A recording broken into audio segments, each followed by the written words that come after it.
welcome to week 5. This is a great week because this is the week where you really get to start crafting your essay. Looking forward to it. Alright, so where do we begin? The first place I would like you to begin is I would like you to return to your week 3 thesis statement and outline assignment. In that assignment, I gave you feedback on how to proceed. I gave you feedback on your thesis statement. I gave you feedback on exactly what you should be writing in each body paragraph. So please take that into consideration before you begin this process. Okay, so then when you're ready to begin drafting your body paragraphs, you're going to go into our assignment section. You'll click on the APA body paragraph template and you'll download that template. Okay, then you can begin filling in your own information. So you'll think of your own title, think of something creative. You'll type in your own name, our class, the date, and then my name. Okay, also now when you sit down to begin drafting your body paragraphs, I want you to first have this idea in mind. I want you to think of a hamburger. Okay, when you develop a paragraph, I want you to develop a hamburger. What do I mean? Okay, what I mean by this is every paragraph you develop should have a great topic sentence, just like every good hamburger has a top bun. Okay, then every good hamburger has delicious fixings in it. Okay, the meat in that hamburger is typically going to be in your paragraph. It's going to be your direct quote or your paraphrased information. Remember, you need to include one-sided direct quote of no more than 30 words, and you need to include one bit of paraphrased information in your essay.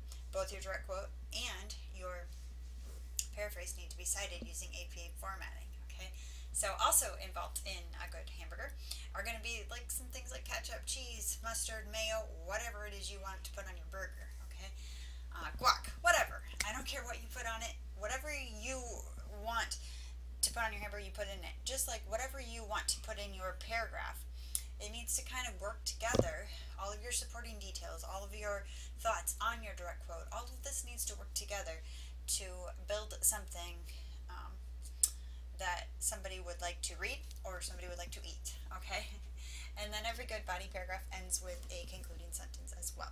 Okay, or every good hamburger will need to be held together with a concluding sentence that wraps up the intent of the paragraph and usually somewhat connects all of that content back to your thesis statement. Okay, so what does this look like? All right, after you reformat your title page, you'll have your 3 body paragraphs.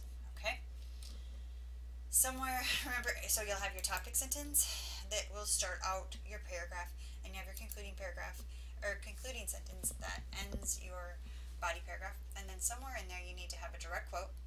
Okay, and that direct quote needs to be no more than 30 words long. Okay, and it should be research that pertains to whatever point you're making in the paragraph. Okay, it needs to be in quotation marks, and it needs to be accompanied by an in-text citation that would denote the author's last name, the year, or the page or paragraph number. Okay, somewhere in one of those 3 body paragraphs, you also need to include a bit of paraphrased information. This is research you found, put into your own words, and then cited. Okay, I really recommend that you always introduce your direct quote or your paraphrase. Give me some contextual information about where this came from.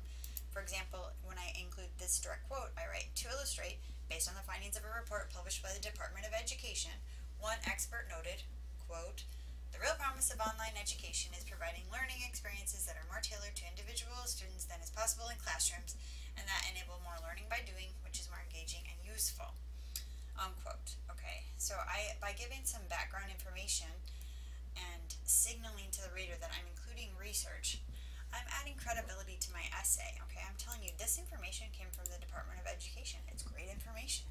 Okay, just like down here, I wrote that in my paragraph where I talk about online education being more cost effective, I have some paraphrased information that I took out of the publication known as Education Week, which is a credible journal.